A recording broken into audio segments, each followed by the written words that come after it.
Okay, we're on hotpress.com. We're very lucky to be joined by Tom Smith from Editors. Tom, welcome back to Dublin. How are you? Hi, I'm very good. Belfast last night, how was it? Raucous. Yeah. It was good. A little bit like the Wild West. But it was a fun show. It was good, yeah. Good, good. You've talked about November being very much the month that you go back to, like, Britain and Ireland. But really you've kind of been incessantly touring since the summer, so how has it been? Oh, yeah, it's been a long stretch. We started doing a very busy summer of festivals when the record came out, so that started in June, and then September we started our own shows in Europe, and that's come through till now. Really, we've only got a week, 10 days left. It's been really good. It's been the first big stretch that we've done because it's a new band. There's two new people in the band. It's changed, so that's a new thing. It's new for the audience and it's new for us, getting to know each other a bit better, which so far so good. No rows or fights yet. Yeah, so it's good. You know, as always when you're out playing a new record, there's this weird transition where the new songs at first are slightly awkward things in the stage, and as the year or 2 years from a record gets released, it's happened with every record we've done, those new songs become part of who you are, and there's a moment where it just changes, and I think we're still in that moment where people are like going, okay, here's a new song, let's just try and get our heads around it, but that's cool, it's part of the game. I think when we talked last, you were just back from Japan and very jet-lagged. Yeah. But you were kind of very excited about rehearsals and really eager to get back on the road. So yeah. It seems like the months in between have been basically a realisation of everything you hoped for with this album. Because it is kind of an album of communal songs and about making a connection. So you've seen that come true. Absolutely, yeah. Going through what we went through when the band, kind of broke up in its old incarnation, when that finished, that period was obviously very traumatic and scary, but when we made the decision to go on without Chris and get new people in, because it was we had to put the emphasis on being a band. We had to try to rehearse the songs to as much as we can, and when we went to Nashville to make the record, all the songs we knew how they were going to sound pretty much. I'd say 80% of them we knew what they were going to be like, and that was because we spent a lot of time rehearsing and being a band in a room together, and I think some of that had been lost on a couple of our records previously. So the continuation of that is taking the band on tour, and getting on stage and doing that in front of people, and you start to learn about yourself, and I think the band is more of a band than it's ever been now. I'm excited about the next record. And aside from just kind of stuff on stage, I mean, the touring life, as someone that's, a young father at this stage, and you talk to other musicians who reach that point, and they often talk about, we have to do it in small bursts. You haven't done it this time around, so has there been very much, and actually, your kids have touring parents, your wife DJs a lot, so have they had to come on the road? They have done at times. Yeah. It's a fun, I mean, I think with the as the time goes on, I think we will do pick and choose our touring a bit more and do it in small bursts. But we've been away for such a long time. It was like we had to get out there because of what happened, and so it's not been a possibility this time. But having said that, we've had 3 of us are dads in the band now, so there's quite a few editors' kids, and at some point they've all been on the bus or come out and stayed with us for anything from a couple of nights to a week. And it's amazing, it's wonderful. Of course, it makes the time you're away harder, and that's a bigger pull than it's ever been. But I mean, it's never like 6 weeks away from your kids. It's normally most is like 2 or 3 weeks before you see them again. And FaceTime is a wonderful thing. It does really help. We're obviously backstage, kind of pre-show at the Olympia. I won't ask about pre-gig rituals or anything like that, but what I have noticed is you seem to have done a lot of kind of Q&As with fans on Twitter before you kind of head to soundcheck. How's that been for you? You seem to like engaging with people, yeah?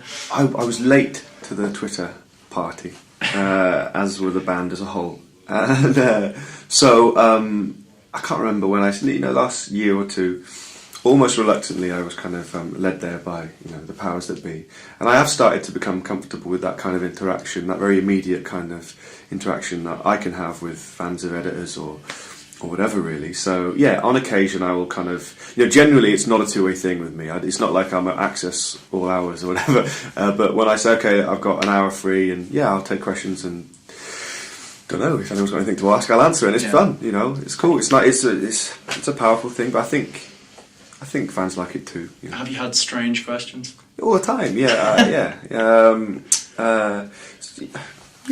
I mean, there's certain times you just get asked the same thing over and over again, and that's can be slightly tiresome. But yeah, I can't remember it off the top of my head, but we do. Well, the music we make, we've always tried to make it kind of have some kind of emotional resonance lyrically, and I don't know, we don't sing about kind of trivial things. So some of the fans, are quite intense about their passion for the band, and they have countless pictures of people that have sent with tattoos of lyrics or artwork on their body and stuff. And do they always look good, or do you sometimes go, "Oh God"? I'm only worried when the lyrics are wrong on that has happened, and there has been a couple that were. I mean, they're not miles off, but they're not bang on. Yeah. And I would never mention that, but so as long as they're happy. When you talk about fans being intense and asking intense questions and the deep issues, I have seen stuff like what is your take on onesies? It's true. Yeah. I don't mind talking about onesies. You've also talked on Twitter about you've seen messages where you've been talking about the government getting their act together about stuff like Syria, and then also you were kind of praising Russell Brand about his speech at the GQ Awards. What was your take on that? What was my take on that? I think I don't know. We live in Russell Brand's become this. He's omnipresent these days, isn't he? He's become this kind of figure for alternative political thinking. I think he speaks a lot of sense. I think he's wonderful. I think he's intelligent. I think his way with words is, I don't know, is endearing and is infectious. And I don't know. We live in a confused, very, I don't know, especially for younger people, political time where, it's quite hard to see how your vote really does make a difference. The difference between the left and the right, and certainly when my parents were younger and voting, there was a very clear difference of what side you fell. Yeah. And now, does the system work or not? I don't know. But I like hearing what he says and his opinions, and I don't know. He's a very intelligent man. I like him a lot. Yeah. As someone that hasn't shied away from writing about those issues, you must kind of relate to him in terms of it's a tough kind of balancing act between putting your opinions out there and also being like, okay, I've got a personal life and I can, I'm not the voice of a generation or something like that. Is it a tough thing to balance? Well, I mean, I think you just, with whatever you do, you have to, you get that point to which you're comfortable at talking about certain things, and that could be talking about, just the kind of more personal or kind of the lyrics I write that are nothing to do with politics or wider issues, or just about kind of maybe relationship. And there's still in that kind of confine, there's a level at which I'm comfortable talking about the words that I've written, and I find a way of expressing what I've said in a way that I'm comfortable with, and I think that it goes some way to describe what I was thinking when I wrote it. And but then when you talk about bigger things, I think that's down to the individual, and I certainly am not particularly comfortable in trying to be some kind of voice for any kind of generation. I think part of the problem is that most people are just speculating anyway, aren't they? I don't know how anyone can really know. Yeah. And the new album very much isn't that. I mean, you make the point of saying, I said I wouldn't even talk about debt or things like that. There is those kind of lines where it's almost, if not a joyous album, then a kind of free thing that's putting those issues to one side. And well, this record is definitely is a record sung from one person to another about their relationship, be it a loving relationship or some kind of slightly sinister kind of or a relationship breaking down. It's a record about love and the different kind of things that can kind of that kind of relationship can inspire in you and make you feel. So, but I think it has no care of the world that goes on around, deliberately so. It's a very personal record between those two people. Sometimes that person is me, but also when I write there are some songs where my imagination kind of, I'm telling stories. Yeah. And you've said it does centre on themes of young love and stuff like that, which I guess ties in with the feelings that this is a new band and the comparisons you've made between this and people have said The Back Room, but you've also said even previous to that, Snowfield and things like that. So it does seem like a really re-energized thing and a youthful thing.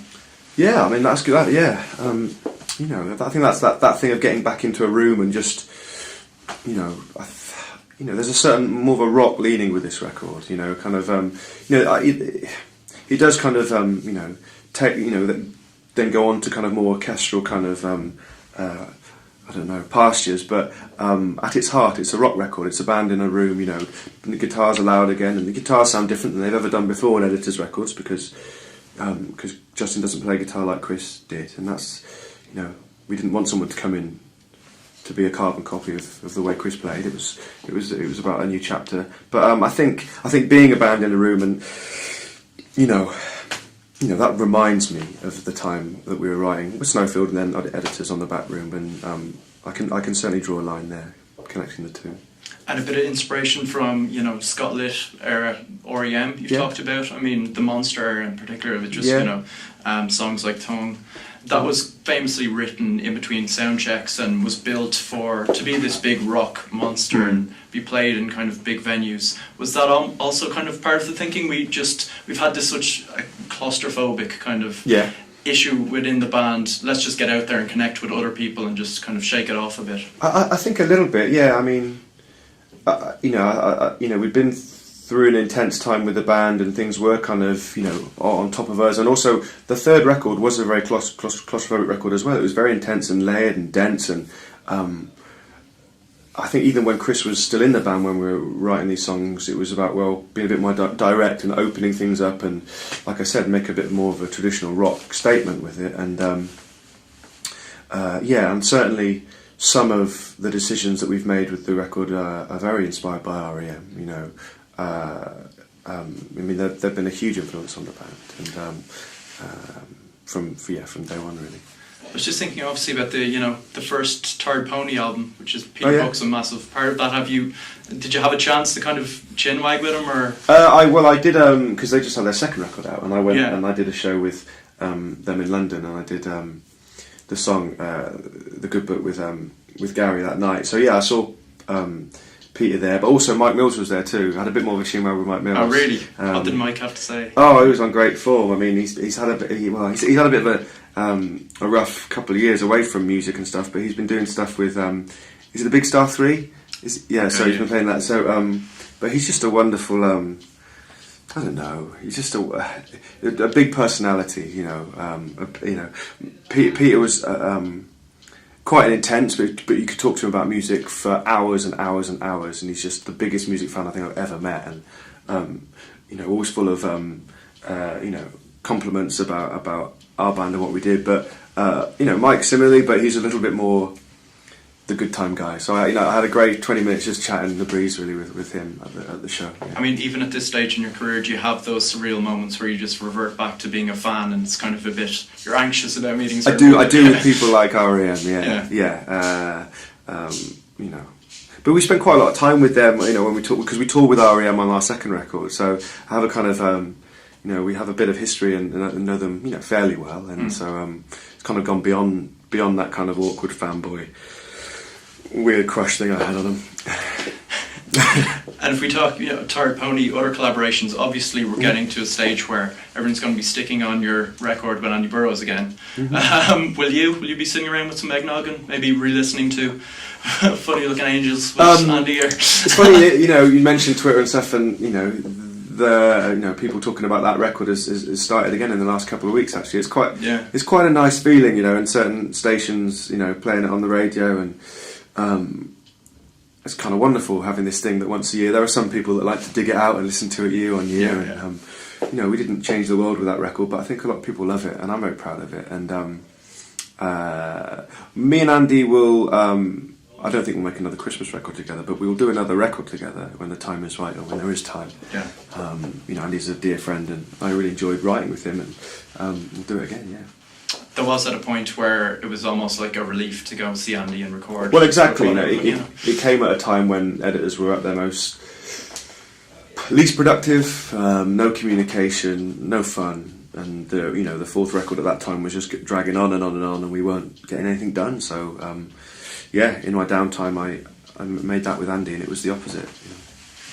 And obviously a bit, you know, kind of reborn now. Do you think there will be many iterations of editors over the next kind of decade or so? When you look at the last decade, there's been such changes within the band. You've tried different sounds. You seem more confident than ever. When you look, I know it's hard to look to the next decade, but you do see editors as something that will continue on and always be a part of your kind of music making. I think so. I hope so. I don't feel. I don't see or feel the presence of the end anytime soon. I'm very excited. We're all very excited now about the next set of songs, the next, because the possibilities now just seem totally open with the band. It's such a, I don't know, it just feels like a more creative place. And so I'm very excited about, getting back in a room together. And, I don't have any songs written for the next record, but, come January I'll start writing, and then next year we'll start fleshing out ideas. So. And I don't see why it can't continue as the years go on. As I do other things as well, and I'm sure some of the other band will. Justin will, especially his fingers in many pies, and I don't see the end anytime soon. And I guess it's tough, really, to look ahead, because I'm sure when the debut came out, you weren't thinking, I'm going to be on tour with my kids in 8 years or so. Which is a good thing. I mean, it's all just speculation, isn't it? Like I said. Yeah. And Arsenal for a league. I think it's possible. I think we'll be closer to winning the title than we were last season. But let's get Walcott back and Podolski back fit and see how we're doing after Christmas. We'll see this video next year. You'll either seem like a man of great hope or a man of great wisdom. So yeah. Well, whether they win or don't win this season, I think they're going to continue to play some wonderful football to watch. It's going to be an entertaining ride. Yeah. Much could be said for, same as the editors. Yeah, is that a nice way to I quite like that. I quite like doing that comparison. Let's just end it right there, Tom, I think, Tom, thanks a lot. Cheers. Thank you.